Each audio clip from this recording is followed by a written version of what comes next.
بسم اللہ الرحمن الرحیم۔ السلام علیکم ویورز۔ اسرائیل نے گزشتہ کل بروز منگل کی دوپہر قطر کے دارالحکومت دوحہ میں حماس کے سینئر رہنماؤں پر حملہ کیا۔ اسرائیلی فوج کا دعویٰ ہے کہ اس نے 7 اکتوبر کے وحشیانہ قتل عام کے براہ راست ذمہ داران کو نشانہ بنایا۔ حماس کا کہنا ہے کہ دوحہ میں اس کے مذاکراتی وفد کے ارکان کو نشانہ بنایا گیا، لیکن وہ اس حملہ میں محفوظ رہے، تاہم ایک قطری سیکیورٹی اہلکار سمیت 6 دیگر افراد مارے گئے۔ رہائشی علاقہ میں ہونے والی اس حملے کے بعد قطر نے اسرائیل پر بین الاقوامی قوانین کی خلاف ورزی کا الزام لگایا۔ منگل کی دوپہر قطری دارالحکومت دوحہ میں دھماکوں کی آوازیں سنی گئیں۔ اسرائیلی میڈیا کا کہنا ہے کہ اس کارروائی میں 15 اسرائیلی لڑاکا طیاروں نے ایک ہی ہدف پر 10 گولے برسائے۔ ایک بیان میں حماس نے کہا کہ دشمن نے مذاکراتی وفد میں موجود ہمارے بھائیوں کو قتل کرنے کی کوشش کی ہے۔ واضح رہے، قطر اسرائیل اور حماس کے درمیان ثالث کے طور پر کام کر رہا ہے اور اکتوبر 2023 سے ان کے درمیان مذاکرات کی میزبانی کر رہا ہے۔ حماس نے مزید کہا کہ یہ حملہ ثابت کرتا ہے کہ نیتنیاہو اور ان کی حکومت امن معاہدہ نہیں چاہتے۔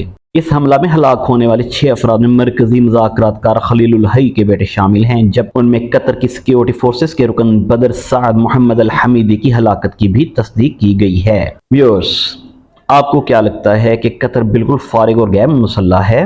جی نہیں۔ قطر کے پاس مشہور رافیل فائٹر جیٹس ہیں۔ قطر کے پاس جدید ترین یورو فائٹر جیٹس ہیں۔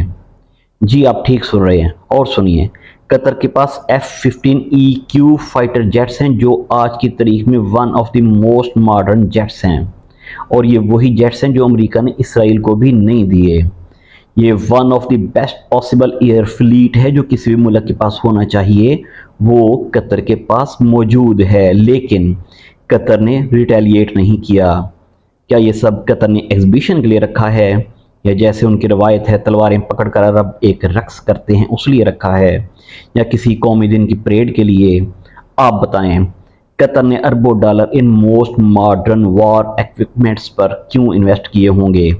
لیکن ایک بات اور سن لے، قطر کا اسرائیل کے اس اٹیک کا جواب اسرائیل کو نہ دینا واضح اشارہ ہے کہ پھر قطر امریکہ اور اسرائیل کے ساتھ مل کر فلسطینی اور حماس کی پیٹھ پر چھرا گھونپ رہا ہے۔